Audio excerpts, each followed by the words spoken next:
Bem, prosseguindo no estudo de história de Israel, estamos estudando a diáspora,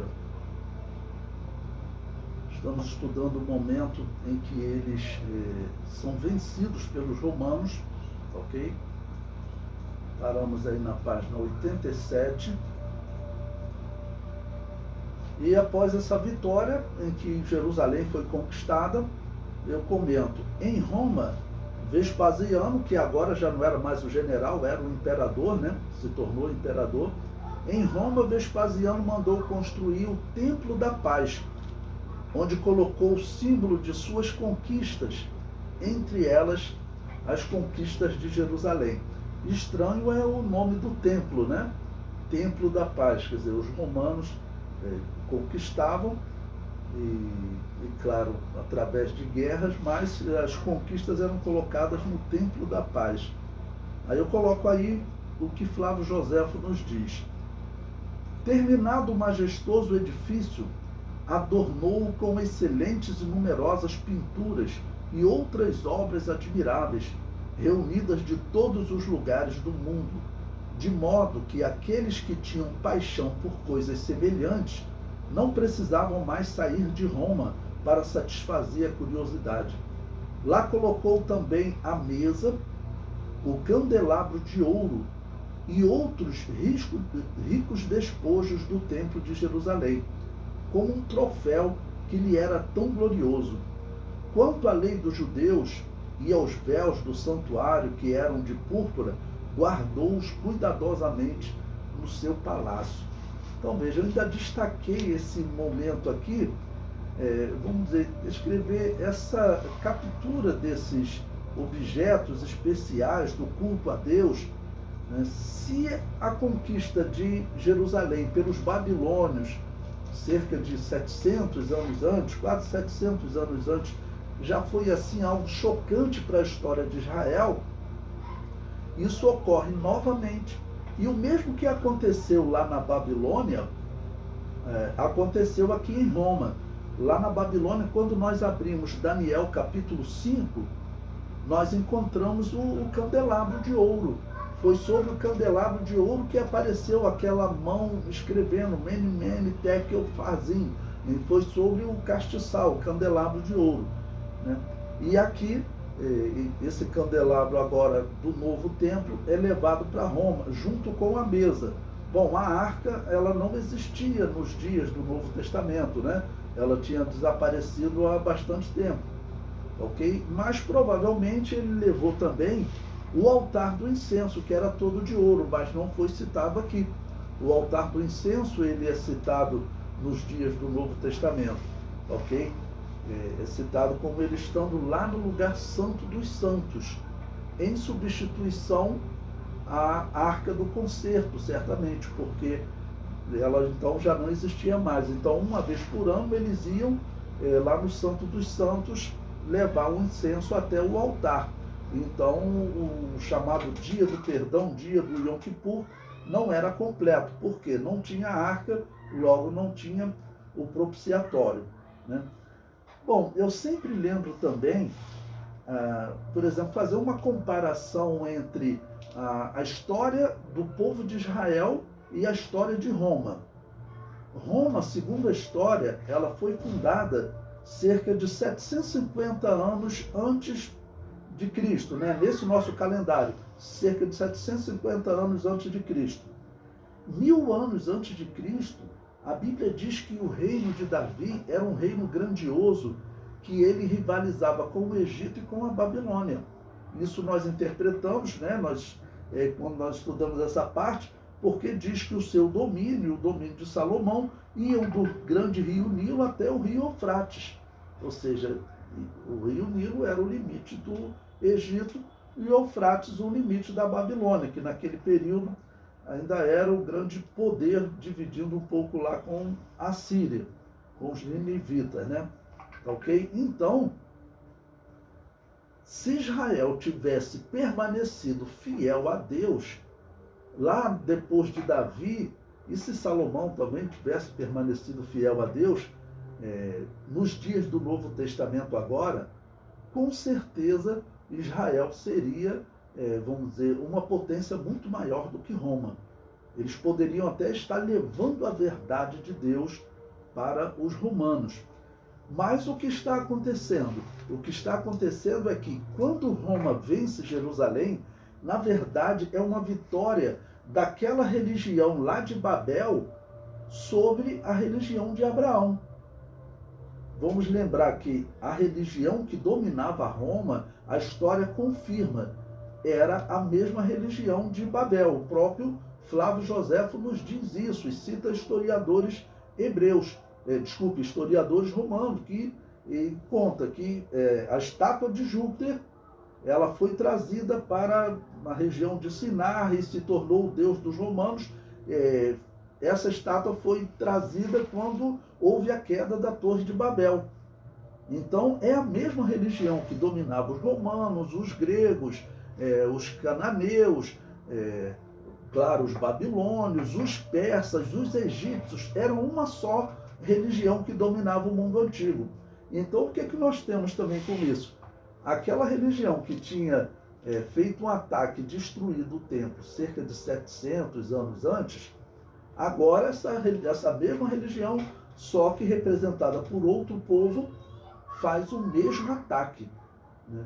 E isso é profetizado no Apocalipse, porque o Apocalipse diz que essa religião ela estava assentada sobre o Império Romano e ela havia estado assentada sobre 5 outros impérios. Então, é essa religião que está confrontando a religião de Deus. Sendo que, em meio à história de Israel, nós temos que falar também um pouco da história da igreja. Por quê? Sabemos que isso só está acontecendo porque Israel rejeitou o Messias. Se Israel tivesse recebido Jesus como Messias, isso não estaria acontecendo. E nesse momento, apesar de ser uma vitória sobre os descendentes de Abraão, Deus já havia, vamos assim dizer, gerado um outro povo, que é a igreja. Nesse período, Israel, nós dizemos, eles não são os representantes de Deus na terra. Eles são povo de Deus, assim, por serem descendentes de Abraão. E Deus vai preservá-los, né, pelo pacto que Deus fez com Abraão. Deus vai preservá-los, tá ok? Mas, nesse momento, os representantes de Deus na terra era a igreja, ou seja, aqueles que criam no Messias. Nós sabemos que um dia os judeus crerão, ok? Mas, então, deixando agora a igreja de lado e voltando, então, o fato deles levarem o candelabro de ouro, exatamente a peça que aparece também lá na Babilônia, que tinha sido levado para a Babilônia, é muito significativo, né? Bom, o comentário prossegue. O imperador Vespasiano ordena ações para impedir que os judeus se enriquecessem e reconstruíssem Jerusalém. Bom, antes de ler essa citação, os romanos, eles tratavam assim toda revolta com uma violência extrema. A cidade de Cartago, por exemplo, os cartaginenses, que era uma cidade mais rica e maior do que Jerusalém, a cidade de Cartago, eles conseguiram destruir e apagar a memória de Cartago. Por quê? Porque Cartago se rebelou contra eles, né? Chegaram a tentar invadir Roma, se juntaram com os bárbaros, né? Fizeram tratado como uma das revoltas bárbaras, né? Mas os romanos acabaram vencendo eles e aí depois foram lá e destruíram Cartago e apagaram Cartago da memória. Eles vão tentar fazer o mesmo com os judeus agora. E, claro, não vão conseguir por causa da profecia. Ok? E também terão algumas coisas assim que, graças ao que Deus fez por eles, vai colaborar até naturalmente para que os judeus eles não sejam destruídos como os outros povos, ok? E uma das coisas que eu digo é a Bíblia Sagrada. Por quê? A Bíblia, todo judeu deveria conseguir ler a Bíblia. Por isso, todo judeu era alfabetizado. Nesse período, o nível de alfabetização, assim, entre principalmente os pobres, e às vezes até entre autoridades, era baixíssimo. Diz a história, por exemplo, que Constantino, ele não sabia ler. Ok? Ler não era para todos, não, era para poucos. Ok? E os judeus, a regra na nação, poderia ter exceção, né? Mas a regra na nação era que todos deveriam ler. Então, isso fazia com que o judeu se tornasse importante em toda a sociedade que ele chegasse. Então, ele sabia fazer contas, ok? Era uma pessoa que tinha uma formação elementar, ainda que não tivesse, né, vamos dizer, as universidades organizadas, vai ser mais à frente. Ok? Mas os judeus, eles tinham escolas que era, vamos dizer assim, próprio do que Deus lhes ensinou. Né? E tudo veio de Samuel, porque Samuel, ele criou escolas e chamou elas de casa de profetas. E isso é interessante, até quando nós comparamos com os gregos. Os gregos deram diversos nomes, né? Chamaram de Liceu, um chamou a sua escola de Liceu, mas os israelitas eles chamavam de casa, ou seja, para falar que a educação começava no lar, na casa, tá bom? E isso certamente começou com Moisés, porque Deus deu ordem, né? Para o pai ensinar o filho quando estivesse assentado aos portais da sua casa, quando estivesse andando pelo caminho. Então começava na casa e pelo caminho. Então por isso Samuel chamou de casa.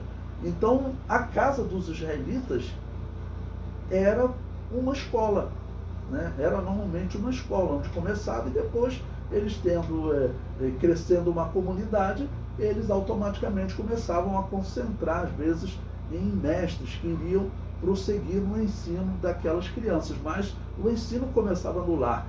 Então Vespasiano não vai conseguir fazer com os judeus o que eles já haviam feito com os cartaginenses, tá bom? Inclusive lembrar, quando o primeiro-ministro de Israel esteve no Brasil, ele fez um discurso muito interessante, né? No Brasil, que é uma pátria importante para Israel, porque muitos israelitas vieram para o Brasil quando o Brasil foi descoberto, tanto que diz até hoje que 1 em cada 4 brasileiros é descendente de judeu e não sabe, ok? Então, os judeus, o primeiro-ministro, ele falou que muitos povos desapareceram, né? Mas ele diz que os judeus estão aqui, eles ainda estão vivos, né? Ou seja, invocando a profecia e a crença em Deus, ok? Então, esse ponto aqui é fundamental, porque o Império Romano vai começar uma perseguição que vai se seguir agora nas próximas décadas, que o projeto será realmente de destruição dos israelitas. Pois bem, então Flávio Joséfo nos diz: nesse mesmo tempo, o imperador ordenou a Basso e a Libério Máximo, seu intendente, que vendesse todas as terras da Judéia, porque as queria reservar como seu domínio, sem mais ali construir cidades, e deixasse somente 800 homens como guarnição em Emaús, que dista de Jerusalém apenas 30 estádios, ou seja, 6 quilômetros. O mesmo soberano ordenou também que os judeus, em qualquer lugar onde morassem, deveriam pagar, cada qual, todos os anos, 2 dracmas ao Capitólio, como antes pagavam ao Templo de Jerusalém, tal a condição em que esse infeliz povo se encontrava. Bom, lembre-se, o que é Capitólio? Capitólio era, vamos dizer, o templo central do culto a Baal, que em Roma era chamado de Júpiter. Lá na Babilônia, né, tinha outro nome também, lá em Babel, mas na Bíblia aparece normalmente como Baal. Nimrod, o significado mais aceito para o nome Nimrod, o homem que organizou Babel, que organizou a Torre de Babel, significa filho de Baal ou servo de Baal, ok? É um dos significados aceitos para o nome Nimrod. Então, ou seja, eles teriam as 2 dracmas que eles doavam anualmente para o templo de Jerusalém, agora eles continuarão pagando imposto, pagando esse mesmo essa mesma doação, só que para o culto pagão. Ou seja, é uma grande humilhação para o povo de Deus, né? Vamos dizer, por isso eu comparei com 1000 anos antes, nos dias de Davi, em que Roma nem existia. Se fosse Israel fiel, mas infelizmente eles se tornaram idólatras. Nos dias ainda de Salomão, adotaram o culto de Baal, principalmente que era o culto aos mortos, e tudo aquilo foi causando divisão nas tribos depois de Salomão, e guerras entre tribos, e eles acabaram nesse estado. Bom, esse período agora, ele vai infelizmente piorar um pouco. Nos próximos 60 anos, serão 60 anos de intensa destruição, até de aumento da destruição, ok? E que vai se recuperar só agora em 1948. Ou seja, a nossa geração é super privilegiada quando vai falar de história de Israel.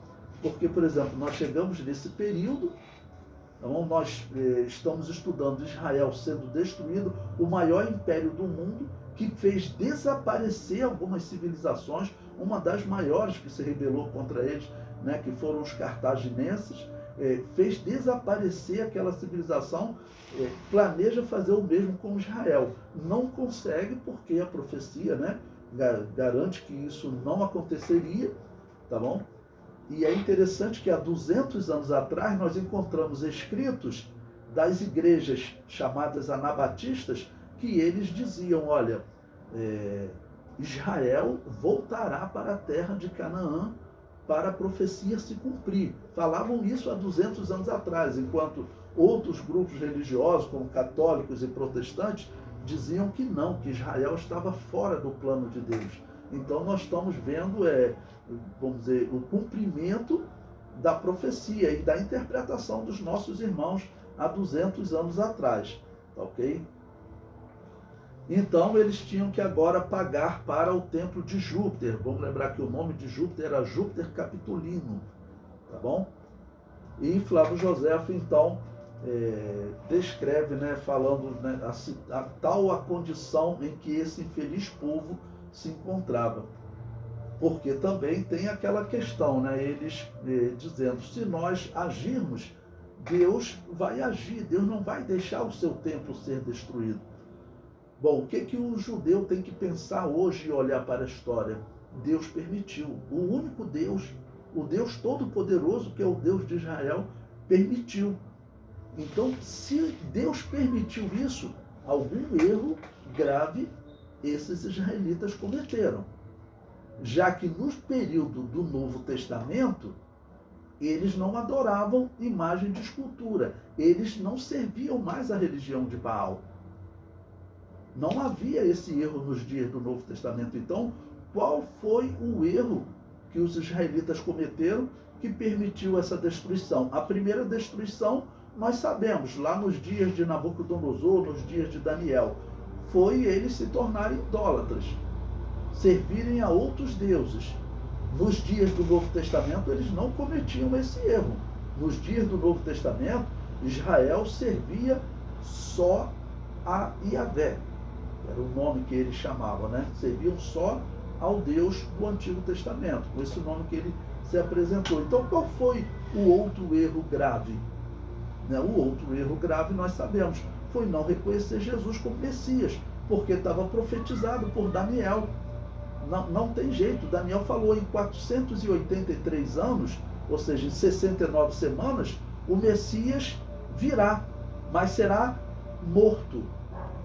Daniel profetizou isso. Os israelitas daqueles dias, pelo menos a liderança, eles não conseguiram interpretar isso. Mas o número Daniel deu com precisão. Quando pega 483 anos, ou seja, nós chegamos exatamente ali no período da morte de Jesus. Então, tudo isso que aconteceu aqui, além deles terem rejeitado o Messias também havia profetizado. Jesus profetizou que Jerusalém seria cercada, tá bom? Vou até abrir esse texto aqui de Lucas, né, para nós lermos novamente, porque Jesus profetiza que Jerusalém seria cercada. Então Jesus Cristo diz,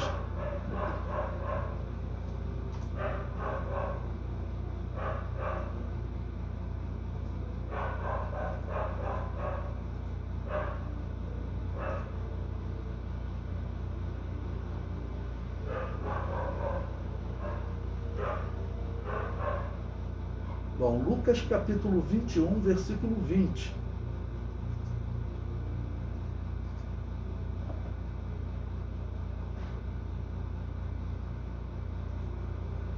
Diz: mas quando virdes Jerusalém cercada de exércitos, sabei então que é chegada a sua desolação. Ou seja, está se cumprindo agora, no ano 70, essa profecia de Jesus. Foi feita 41 anos antes. Ok? E Jesus Cristo prossegue, olha, no versículo 21.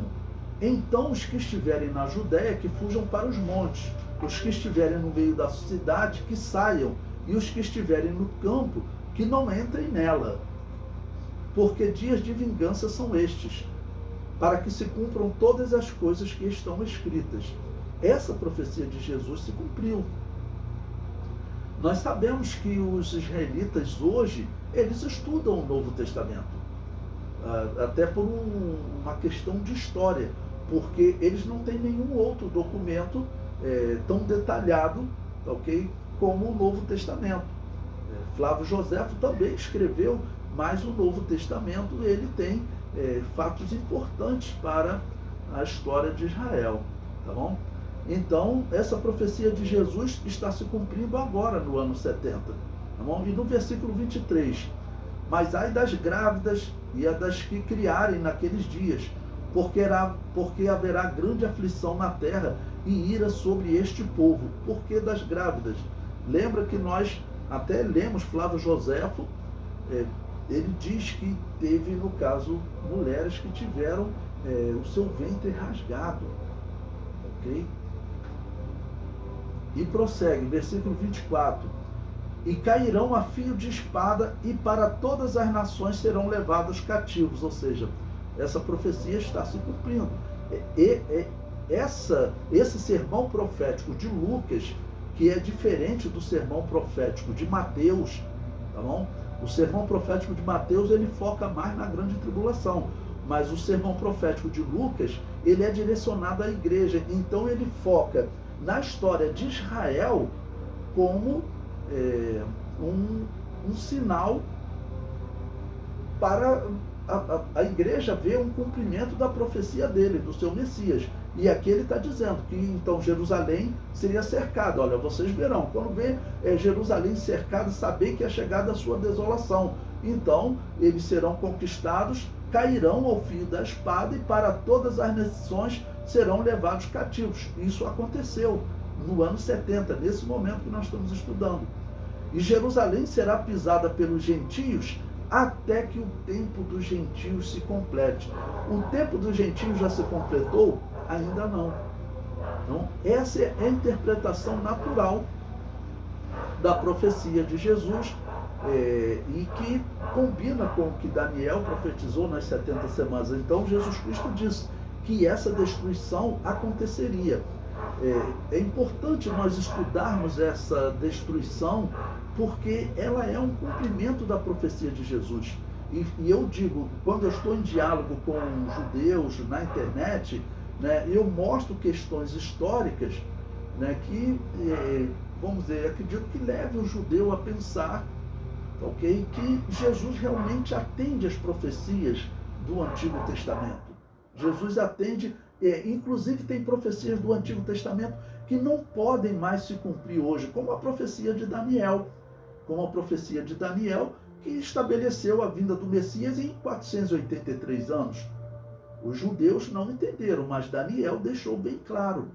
Tá bom? Também a profecia de Ageu, que disse que o Messias pisaria naquele templo. Pois bem, aquele templo foi destruído, ele não existe mais. Não tem como se cumprir também a profecia de Ageu. Então são pontos assim importantes que, se nós conhecermos, nós podemos até, numa determinada oportunidade, esclarecer, vamos dizer, o judeu, porque existe uma parte das Escrituras que essa geração dos dias do Novo Testamento não interpretou corretamente. Isso está claro. A geração desse período não interpretou corretamente.